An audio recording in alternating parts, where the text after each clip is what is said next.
Julie. Julie eating banana. Con nhâm chê đó, Julie, ôn nhâm chê. Julie cho chất nhâm chê. Chê năm và chui ao chập đồ rồm.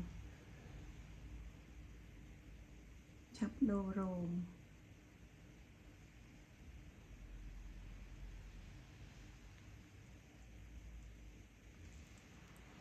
Săn con nớ, nhâm chê năm và trán chập plap đồ rồm. Chênh bò xa tiệt.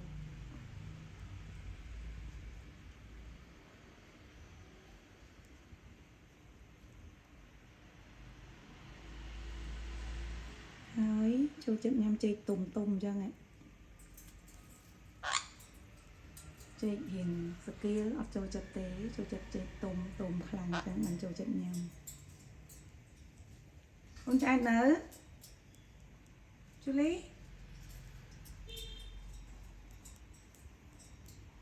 ញ៉ាំទៀតអត់ឆ្អែតហើយគេងាកមុខចេញឆ្អែតហើយអូនជប់ញ៉ាំនៅ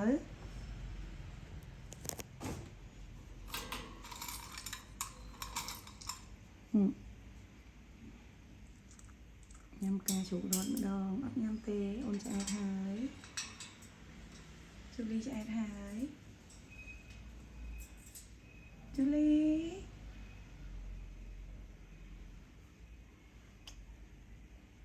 ធីមួយ